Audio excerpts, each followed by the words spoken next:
মা, ক্ষমা করে দিও। মানুষকে সাহায্য করার এই পথ আমি বেছে নিয়েছি। সেনাবাহিনী চলে এসেছে।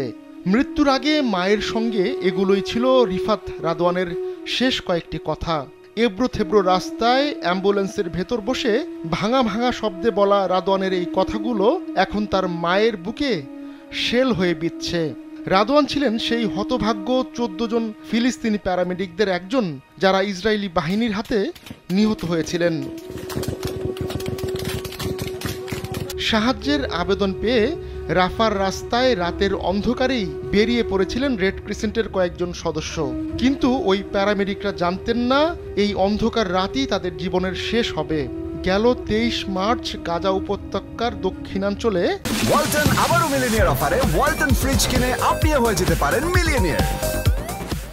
রাফার তেল আল সুলতান এলাকায় প্যারামেডিক বাহিনী কয়েকটি অ্যাম্বুলেন্স থামায় ইসরায়েলি বাহিনী।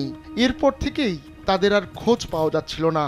তবে সম্প্রতি একটি গণকবরে তাদের খোঁজ মেলে। এরপরই সেই কবরে অন্যান্যদের সঙ্গে রাদওয়ানের মরদেহ পাওয়া যায়। সেখানেই খোঁজ মেলে রাদওয়ানের মোবাইল ফোনের। ওই মোবাইল ফোনে Palestinian red crescent society 6 minute 42 সেকেন্ডের একটি ভিডিও খুঁজে পায়। শনিবার প্রকাশ করা সেই ভিডিও দেখে নিখোঁজ ওই প্যারামেডিকদের ভাগ্যে কি ঘটেছিল তা জানতে পারে পুরো বিশ্ব। ভিডিওর পুরোটা জুড়ে ছিল বন্দুক হামলার শব্দ, কান্না আর চিৎকার। কাউকে কাউকে কালিমাও পড়তে শোনা যায়। ভিডিওতে দেখা যায় ইসরায়েলি বাহিনী ঘটনাস্থলে পৌঁছানোর পরও বেশ কয়েকজন প্যারামেডিক বেঁচে ছিলেন, কিন্তু তাদের ভাগ্য সুপ্রসন্ন ছিল না। এ ঘটনার প্রকৃত সত্য সামনে আসার পর পুরো বিশ্বে নিন্দার ঝড় ওঠে।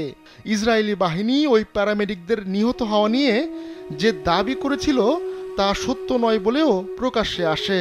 ওই অ্যাম্বুলেন্সে বেশ কয়েকজন ফিলিস্তিনি যোদ্ধা ছিল। ঘটনার কয়েকদিন পর এমন দাবিও করেছিল ইসরায়েলি বাহিনী। প্যারামেডিকদের গাড়ি চলতে শুরু করার কিছুক্ষণ পরই তাদের লক্ষ্য করে গুলি ছোড়ে ইসরায়েলি বাহিনী।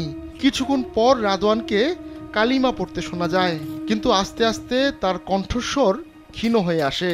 ব্যাকগ্রাউন্ড থেকে কান্না আর চিৎকারের শব্দ শোনা যায়। তখন অন্যরাও কালিমা পড়ছিলেন। এ সময় গুলিবিদ্ধ রাদওয়ান মায়ের কাছে ক্ষমা চান।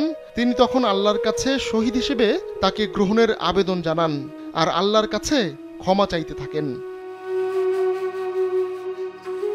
আহমদুল্লাহ শিকদার, কালবেলা।